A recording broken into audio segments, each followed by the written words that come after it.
지금 코인들이 실물 경제하고 엮어가는 코인이 거의 없다고 보시면 돼요. 그 코인들이 그 백서에 쓴 일을 지금 하고 있는지 조사해봐요. 앉아서 보지 말고요.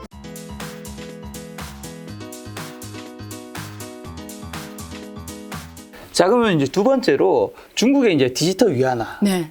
요거는 이제 중국이 왜 하려고 하고 왜 해야 될까요? 그렇죠. 네. 혹시 디지털, 우리 작가님은 네. 디지털 위안화 아니더라도 네. 혹시 평시에 디지털 통화 여기에 대해서 여기서 녹화를 했거나 네. 혹은 자료를 봤거나 혹시 네. 공부한 적 있으세요? 가상화폐 쪽은 영상은 이제 많이 찍어본 적은 가상화폐요? 네. 찍었죠, 많이. 네. 조금 찍은 적이 있습니다. 저도 아주 조금 비트코인에 아주 조금 자산의 한 0.01% 정도? 투자를 했어요? 네네네. 좀 알아야 되니까. 결과는요? 결과 뭐 지금까지는요? 좀 좋았다가 어. 요즘에 좀 뭐 분위기 별로 좋지 않지 않습니까? 그래서 살짝 마이너스. 하지만 제 포트에서 큰 비중이 아니었기 때문에 그러면 큰 피해는 아니다. 그럼 질문이 제가 먼저 해볼게요. 왜냐면 아마 그래야 제가 어느 정도 수준에서 말씀드렸는지 판단하려고 그러거든요. 그 디지털 통화와 네. 각 국가에서 하는 중앙은행들이 하는 디지털 통화와 비트코인, 뭐 이더리움 이런 거 있잖아요. 네. 어떻게 생각? 다르다고 생각했어요? 거의 같다고 생각해요? 어떻게 생각해요? 그냥 생각했을 때 그냥 생각했을 때 일반인으로서 예. 좀 국가에서 그런 것들을 어떻게 보면 있다고 볼 수 있는 것들을 네. 좀 규제를 하기 위해서 네. 좀 관리를 하기 위해서 네. 국가에서 발행한 것들이 좀 있지 않을까 뭐 또 그 정도로만 생각하고 그렇게만 생각하죠. 오케이. 그 많은 분들이 아마 언론이나 혹은 자료 이쪽을 좀 본 사람들 이런 걸 많이 봤을 거예요. 아, 이제 각국 중앙은행에서 하는 디지털 통화가 나오면 가상화폐는 다 몰락할 것이다. 네. 이런 소리 혹시 들으셨죠? 들어봤죠. 예. 그래서 중국은 지금 이미 DCP라고 해서 디지털 위안화를 이미 출시를 했고요. 지금 시범 테스트가 마무리되고 있는 단계고요. 한국은행도 지금 검토하고 실제 용역으로 이미 프로젝트로 특정 회사한테 맡겼고 지금 시범 운영한다 곧 시작하겠다는데 아직까지는 안 되고 있지만 근데 미국도 지금 디지털 달러를 지난번에 보고서를 냈어요. 디지털 달러 검토 보고서를 이미 냈거든요. 그래서 미국도 지금 그 디지털 통화를 지금 검토하고 있다. 그래서 전 세계 60개 훨씬 넘는 국가와 지역들에서 디지털 통화를 지금 검토 내진 시범하고 있거든요. 그중에 가장 빠른 국가 중에 하나가 중국 인민은행입니다. 그래서 인민은행이 2014년부터 연구소를 만들어 가지고 지금까지 연구 단계에서 또 실제 시범 테스트 단계에서 곧 상용화하려고 지금 왔는데요. 이번에 올림픽 상황은 동계올림픽에서 국제 사용. 그러니까 우리가 어떤 통화가 왜냐면 이게 법정 통화이기 때문에 실수가 있으면 안 돼요. 네, 그렇죠. 우리가 예를 들면 제가 한 우리 회사도 지금 코인이 있거든요. 우리는 민간 회사잖아요. 이 코인은 그냥 그 코인 투자자들을 상대로 하기 때문에 그렇게 막 전반적인 영향은 아니에요. 근데 법정 통화란 건 뭐죠? 그 나라 모든 사람들이 쓰는 거예요. 거기서 디지털로 만들어냈는데 사건 사고가 생기면 안 되는 거예요. 그거는 절대 있으면 안 되는 거예요. 절대. 요즘에 지금 NFT도 사건 사고 많이 나고 코인도 사건 사고 많이 나고 이러잖아요. 제가 여러 방송에서 99.9는 다 망한다 이런 얘기들 한 것처럼. 실제 그렇게 생각하신 건가요? 예, 그렇죠. 다 없어질 거라고 제가 늘 말하고 있죠. 예, 그러면 안 되는 거예요. 디지털 통화는. 법정 통화이기 때문에 무조건 성공해야 되고 사고가 생기면 안 되는 거예요. 이거는.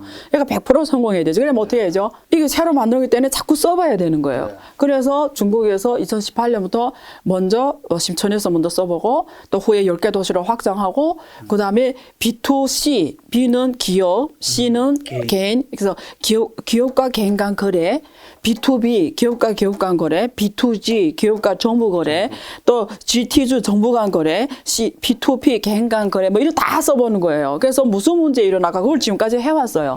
그래서 국내에서 주로 테스트로 해왔단 말이죠. 근데 이번에 올림픽은 어떤 시나리오죠? 전 세계 선수들이 오는 거고 국제잖아요. 그래서 국제에서 한번 써보겠다라는 걸 시범 테스트 해봤다는 게 이번 동계올림픽에 쓰겠다라는 거였어요. 그래서 이번에 그 동계올림픽에 참석한 선수들한테 손목 밴드라든지 혹은 핸드폰에 디지털 위안화를 쓸 수 있도록 지금 다 했거든요. 그래서 뭐 쓰고 안 쓰고는 그 사람들이 선택이에요. 근데 어쨌든 그게 가능하게 이번에 시범 운영해 본 거죠. 그래서 중국에서는 지금 이렇게 아직도 계속 시범하면서 모든 가능한 문제점과 지금 상용화를 곧 시작하기 위해서 지금 최선을 다하고 있다. 이렇게 보시면 돼요. 예. 중국은 근데 그걸 왜 그렇게 빨리 그거는 그 뒤에 배우기를 뭐가 있냐면, 페이스북이 리브라라는, 왜냐면 페이스북의 사용 인구가 네. 페이스북 지금 이름이 메타로 바뀌었죠. 그렇죠. 근데 메타랑 메타버스가 자꾸 겹쳐서 어떤 사람들이 헷갈려하니까 계속 제가 페이스북이라고 네, 이름 부를 좋습니다. 거예요. 페이스북이 리브라를 출시합니다. 네. 2017년, 28년 근데 그때 당시에 사용 인구가 24억이었어요. 네. 그럼 24억이 만약에 리브라가 자체가 페이스북에서 돌아가는 통화가 리브라라는 게 있어요. 그러면 그 24억이 페이스북 안에서 같이 있잖아요. 그러면 한국 분이시잖아요. 저는 중국 사람이잖아요. 그럼 우리 둘이 페이스북에서 리브라를 가지고 결제하면 되는 거예요. 이거는 혹시 작가님이 그 은행 가서 해외에다 돈을 보낸 적 있어요? 되게 오래 걸리거든요. 네, 맞아요. 뭐 막 일주일이 걸리고 절차가 엄청 복잡해요. 그게. 근데 이 페이스북 회원 간에 하는 거는 카카오페이처럼 툭 하면 가는 거예요. 네. 그렇죠? 그러니까 너무 편한 거죠. 실시간이고 너무 빠르고 편리하고. 그래서 근데 문제는 리브라가 그때 세계 국제 주요 통화에 이렇게 패킹인 이렇게 리브라는 건 하나의 가상화폐처럼 그냥 만들어낸 개념이니까 실제 통화하고 이렇게 그걸 우리가 스테이블 코인처럼 1대1로 매칭시켜야 돼요. 그때 매칭시킨 주요 통화 중에 위안화가 없었어요. 네. 달러, 에나, 그다음에 싱가포르 달러, 그리고 유럽, 뭐 이런 것만 있었어요. 근데 위안화를 뺐어. 네. 근데 웃기는 건 위안화는 이미 2009년부터 위안화 국제화를 했고 IMF에서 SDR 통화로 이미 규정을 했는데 국제 통화에 속하거든요, 이미. 근데 리브라가 그 자기네 1리브라 이렇게 매칭시킨 그 국제 통화에는 위안화를 뺐단 말이죠. 근데 그게 만약에 리브라 안에 24억이 페이스북 안에 24억이 쓴다? 이거는 중국에 굉장히 위기를 느낀 거예요. 왜냐면 중국 인구가 그래봤자 14억인데 더 많은 인구가 리브라를 쓰는데 거기 위안화하고 아무 상관이 없어. 이거는 중국이 또 세계 생산 공장이고 세계 가장 큰 무역 대국이다. 세계 1위 무역 규모가 제일 크고 그 생산 규모도 세계에서 제일 크거든요. 4 trillion dollar, 4조 달러 생산 규모가 미국은 2.4조 달러거든요. 무역 규모도 중국이 제일 크거든요. 근데 지금 페이스북 24억이 쓰는 데서 위안화가 없다? 이거는 중국이 엄청난 위기를 느끼는 거예요. 그래서 안 되겠다. 빨리 해야 되겠다. 원래는 절차가 좀 오래 걸리는데 가속화하기 시작하는 거예요. 그때부터 2018년부터. 더 빨리 해야 되겠다고. 그래서 가속화하면서 지금까지 온 겁니다. 아, 근데 페이스북에서는 예. 위안화를 왜 뺀 거예요? 저는 계속 농담으로 이런 얘기를 합니다. 저프가 부인이 중국 사람 혈통이거든요. 네. 화교거든요. 되게 아이러니하잖아요. 그러니까. 근데 아마 제 생각에는 구체적 그 내막은 잘 모르겠습니다만 내 생각에 여러 가지 원인이 있는데요. 하나는 미국이란 나라에서 사업하잖아요. 달러가 기초통화인데 위안화를 넣는 자체가 부담스러운 면이 있고요. 또 중국이 사회주의 시장 경제 체제라고 해서 모든 것들이 안정화가 안 됐잖아요. 그러니까 외부 사람들이 보기에는 서방 세계 사람들이 보기에 중국은 사회주의 국가면서 일당 독재 국가면서 안정화가 안 됐다고 보는 거예요. 어떤 일이 일어날지를 모르는 거죠. 그래서 그런 차원이 있었을 것 같고요. 특히 위안화는 환율이 시장 환율이 아니에요. 시장 환율이 아니라는 개념은 뭐냐면 환율이라는 1달러가 우리 원화로 한 1,200원 하잖아요. 그렇죠. 이건 시장 환율이에요. 시장 환율이라는 개념은 뭐냐면 어떤 때 시장 환율이냐면 시장에서 결정되겠죠. 그 환율이. 정부에서 결정한 게 아니고 시장에서 결정하는데 제일 중요한 포인트는 뭐냐면 내가 원하는 시간에 원하는 시점에서 원하는 만큼 마음대로 태어날 수가 있어야 돼요. 그래야 그 환율이 제대로 반영이 된 거. 근데 중국 사람들은 원하는 시점에 원하는 만큼 마음대로 달러를 태어날 수가 없어요. 그러면 달러 대 위안화가 시장 환율이 될 수가 없는 거죠. 그렇죠. 수요가 제대로 반영이 안 되는 거니까. 그래서 정부 환율이에요. 그러니까 리브라가 저 페이스북에서 리브라에 위안화를 안 넣을 확률이 더 커요. 그건 시장 가격이 아니라고 보는 거죠. 예. 그럼 말씀하신 대로 세계적으로 CBDC 이 생태계가 안착되면 현재 있는 암호화폐가 사라진다고 보시는 건가요?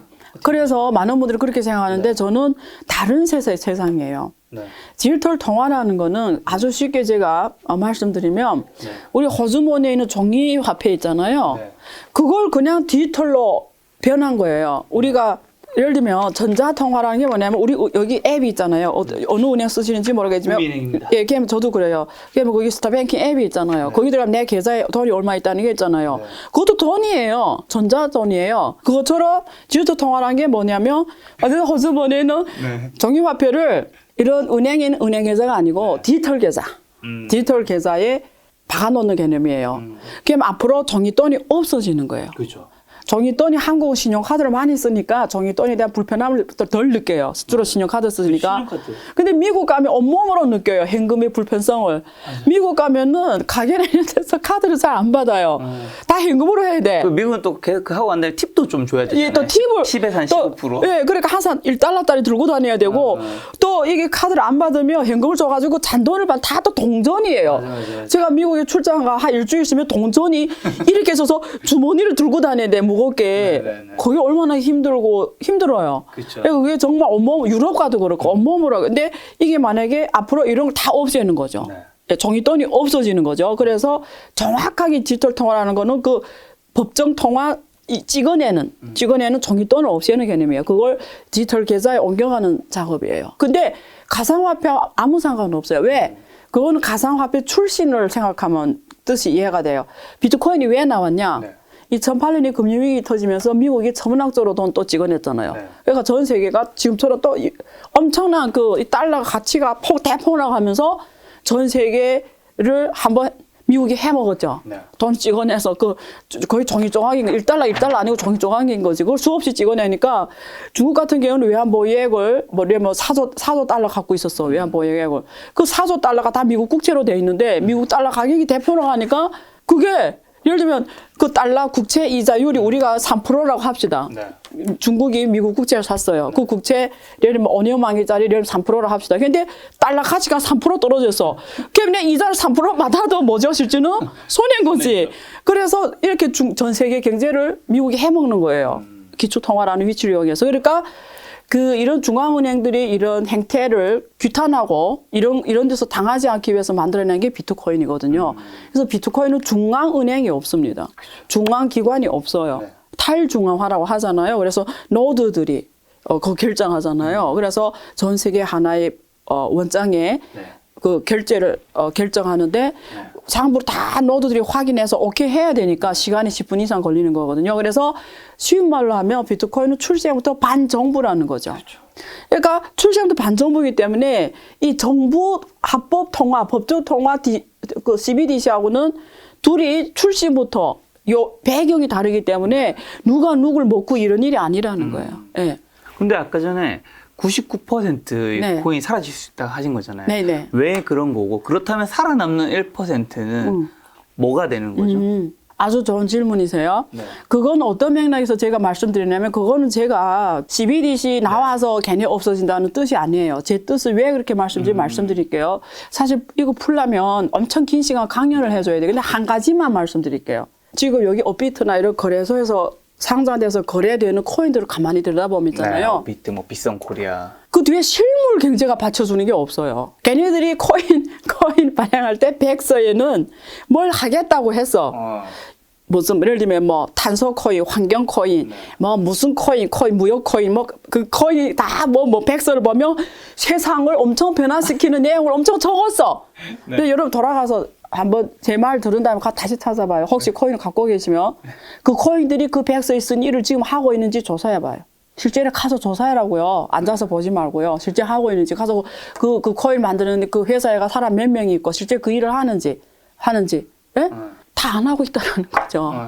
왜 그런지 알아요? 그걸 우리가 ICO라고 해요. 코인이 상장하는 거를 그렇죠. ICO라고 하잖아요. 주식이 상장하는 거는 IPO라고 합니다. 자, 주식이 상장하니까 돈이 너무 많이 들어온 거야.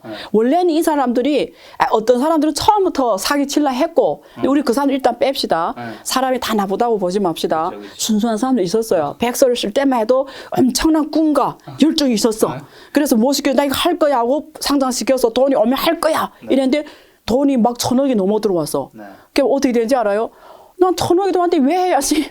왜냐면 그걸 만드는 게 그거 실제 사업을 만드는 게 너무 어려워요. 지금 이더리움 보세요. 비탈리가 얼마나 고생하는지. 이더리움은 정말 약속을 지키는 거거든요. 그래서 무슨 말로 실제 산업을 변화시키려고 노력하고 있는 거잖아요. 계속 변해가면. 그래서 그렇게 하기에는 너무 기술 R&D를 많이 해야 되고 엄청난 노력과 열정이 있어야 되는데 한 번에 돈이 많이 들어오니까 사람이라는 게 어떻게 되냐면 화장실 들어갈 때하고 나올 때 다른 것처럼 안 하게 되는 거지. 그리고 핵심 멤버가 돈 가지고 회사 나간다든지 왜 돈을 몇백억 팍 들어올까 갖고 나가는 거지. 왜 머리를 쓰며 살아야지. 대부분 그래요. 그러니까 무슨 말이냐면 결론이 뭐냐면 지금 코인들이 실물 경제하고 엮어가는 코인이 거의 없다고 보시면 돼요.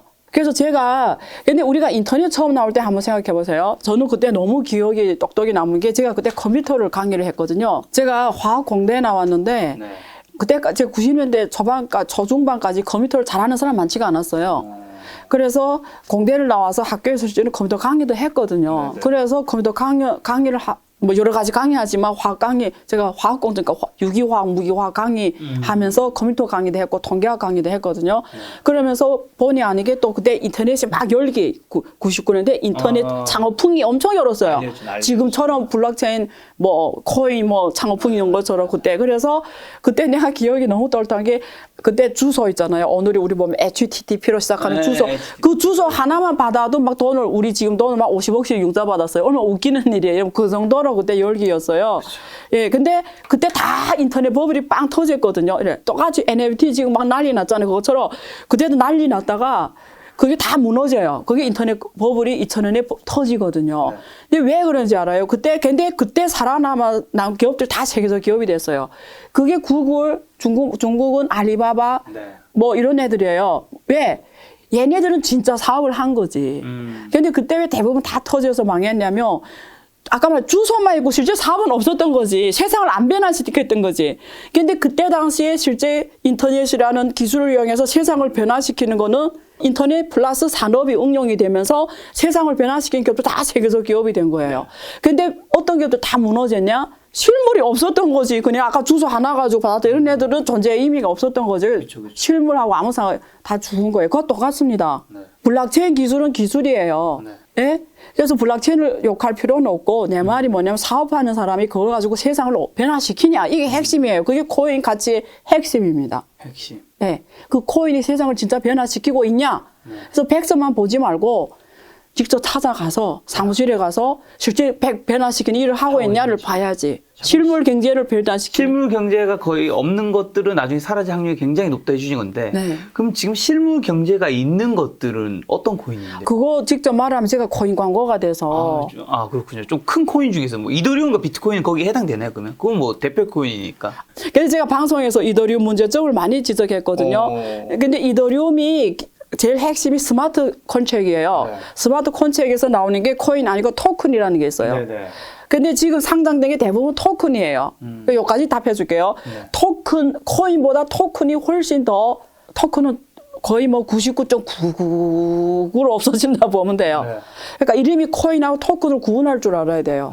이더리움은 코인입니다. 이더리움 코인. 네, 그러니까 여러분 투자할 때 일단은 첫 번째 목표가 코인하고 토큰을 구분할 줄 알아야 돼요. 토큰은 거의 다 없어진다고 보면 되고요. 코인 중에서도 또 좋은 코인이 있고 또 이런 쓰리 코인이 있어요. 그래서 그 코인하고 토큰을 어떻게 구분하냐면 메인넷이 있는 거는 코인이라고 불러요. 메인넷. 자체 플랫폼 안에서 돌아가는 게 근데 메인넷 개발에 돈이 어마어마하게 들어가요. 그러니까 이런 사기꾼들은 그 돈을 막 넣어서 안 개발할 거예요. 그쵸. 그래서 코인하고 토큰의 구분은 메인넷으로 주로 있냐 없냐로 우리 자체 플랫폼이 있냐 없냐를 가지고 하는 거예요. 어쨌든 교수님은 코인에 투자하는 거를 그렇게 나쁘게 보시는 것 같진 않다는 생각이 들어요. 저는. 저는 코인 시대라고 보는 사람. 코인 시대를 보시면 네. 그 가치 투자하신 분들은 코인 투자를 안 하잖아요. 그 이유 중 하나로 네. 이게 기본적 분석이 힘들어서 맞아요. 가치 평가가 맞아요. 곤란하다. 이거 어떻게 평가할 힘들죠. 거냐라는 건데 네. 이게 가장 코인이 가진 어떻게 보면 약점일 수도 있는 거잖아요. 네. 코인 전문가한테도 이거 가치 평가 어떻게 하냐 물어보면 이제 가치 평가하기 좀 힘든 영역이다라고 이렇게 말씀하시던데 맞아요. 이런 질문은 교수님은 어떻게 답변을? 네, 제가 정말 좋은 질문하셨어요. 그 주식하고 코인이 다른 게 주식은 있잖아요. 주식이 그 회사의 미래 현금 흐름이 현재 가치하고 대응돼요. 그래서 우리가 가치 투자를 한다 이러면 그 기업이 미래 어떤 비즈니스를 하고 그 비즈니스가 미래 5년, 10년에 어떤 현금 흐름을 가져다 줄 거를 우리가 추정할 수가 있어요. 그렇죠. 우리 기업, 예를 들면 반도체를 만든다 이러면 삼성이 앞으로 3년 반도체를 어느 정도 팔 것인지는 우리가 100% 맞지는 않지만 거의 정확하게 유추할 수가 있어요. 그럼 거기에 기반해서 오늘의 현재 가치를 우리가 계산할 수가 있고요. 그다음에 총 발행 주기수를 안 내면 한 주당 가격이 나오거든요. 그래서 이거는 실물 경제, 그러니까 미래 현금에 바로 매칭이 되는 거예요. 그러니까 코인 같은 경우에는 그게 사실상 보면은 지금까지 왜 그러면 미국에서 그게 우리가 ICO하고 STO라는 개념이 있는데 ICO가 왜 후에 전 세계 각국에서 금지하기 시작했어요. 한국도 지금 못 하고 있고요. ICO를 못 하게 해놨거든요. 근데 ICO를 그래서 후에 IEO라는 게 나오는데 IEO는 이가 거래소예요. 거래소가 다 총체로 사는 거지. 그리고 파는 개념인데 ICO라는 개념이 뭐냐면 코인을 상장시키는데 이렇게 미래 현금 흐름하고 이렇게 매칭을 안 시키고 ICO는 뭐냐면 아까 말씀드린 대로 그냥 백서를 썼어요. 네. 백서를 딱 내놔. 백서라기보다 아이디어예요, 그냥. 아이디어 차원이에요. 네, 앞으로 이런 거 하겠습니다 하고 했어. 그걸 상장시켜서 하는 게 코인 발행이에요. 그게 ICO라고 해요. 근데 실제 그걸 하냐 안 하냐는 나중에 일이야. 그렇죠. 그러니까 아까 말한 것처럼 백서만 놓고 상장시키다 보니까 돈을 다 융자한 다음에 안 해도 어떻게 할 방법이 없어. 아까 말했잖아요. 돈이 나올까 사람들이 실제 백서 일대를 안 하더라는 거지. 그렇죠. 그러니까 ICO가 부정적인 문제가 많이 터져요. 터지겠죠. 돈 갖고 튀거나 터지겠죠. 갑자기 연락이 안 되거나 이런. 그래서 미국에서 이걸 규제하기 증권 개념으로 이것도 증권이라고 정의를 했어요. 주식처럼. 코인도 증권이다. 근데 한국은 아직 이런 법적 정의를 안 했습니다. 근데 코인도 증권이다 하고 어떻게 했냐면 이런 안정장치를 넣기 시작해서 그게 STO라는 개념이에요. STO는 뭐냐면 코인이잖아요. 주식처럼 뒤에 실물을 백그라운드를 넣었어. 예를 들면 부동산. 네. 네가 코인을 발행해 깨면 네 실물 자산하고 연결시켜 이렇게 된 거예요. 그러니까 원래는 주식이 발행되는데 이게 예를 들면 부동산을 담보로 해서 코인을 발행하게 하는 거예요. ICO는 아무것도 없이 그냥 종이장 하나로 발행했다면 이거는 어떤 구체적 자산을 가지고 있는 애들만 거기에 기반해서 발행하게 한 게 STO입니다. 네. 그러면 이건 허망이 아닌 거예요. 막 그냥 막 그렇죠. 아닌 거예요. 그래도 좀 근거가 있죠. 실제 자산이 가치가 있으니까 거기에 근거해서 발행했으니까 이거는 아까 주식처럼 미래 현금 흐름이 예측이 되는 거예요. 네. 그게 STO입니다. 유행이 됩니다. 미국에서 STO가. 네. 그래서 한국은 아직 법적이 명확하지 않아서 그렇게 하는데 지금 한국도 전반적으로 허용하려고 해요. 네. 이게 지금 검토가 허용하는 걸로 지금 가고 있거든요. 그래서 이 어떻게 실물 자산하고 이걸 결합시키냐가 이게 중요한 이슈입니다. 근데 ICO 같은 경우에는 그냥 백서 하나로 이렇게 돈을 융자가 끝나다 보니까 그런 문제가 있었던 거죠. 사실상 평가하는 것이 거의 예. 불가능했다. 예, 그래서 평가하는 방법은 뭐냐면 아까 말했잖아요. ICO 같은 경우는 가서 봐라고요. 거기에 진짜 사람이 있는지 그 일을 하고 있는지 엔지니어들이 개발하고 있는지 뭐 이루어지고 있는지를 직접 눈으로 가서 확인해야 되는 거예요. 근데 그분들이 정말 성실한 사람들에서 약속대로 하려고 열심히 하고 있어 밤낮으로. 그래도 개발에 성공한다 보장은 없어요. 그래서 코인이 위험한 거죠. 다음 주제로 NFT로 가기 네. 전에 한 가지 짧은 질문에 답변만 간략하게 해주시면 되는데 길게 하면 안 될 것 같아서 비트코인도 네. 대표 코인이잖아요. 예. 얘도 사라질 수 있는 건가요? 아니죠. 그건 비트코인은 아닌가요? 왜냐면 비트코인은 기능이 딱 하나입니다. 제가 늘 말했죠. 제가 확실하게 인정하는 거는 비트코인이라고. 네. 걔가 시초지만 걔는 기능이 딱 하나 페이먼트 결제예요. 결제. 국제 결제예요. 그리고 어느 중앙 정부의 통제를 안 받고 어느 중앙은의 통제를 안 받는 국제 결제예요. 그냥 그렇잖아요. 아프리카 사람한테 지금 수시로 할 수 있고 시간이 좀 걸리지만 이건 정말 장점이 명확해요. 그러니까 부자들은 비트코인을 좋아할 수밖에 없어요. 어느 은행이 정부의 눈치를 안 보고 내가 돈을 해외에다 뺄 수 있잖아요. 네. 자기 확실한 포지션이 있어요. 이런 코인이 가치가 있는 거예요. 알겠습니다. 네.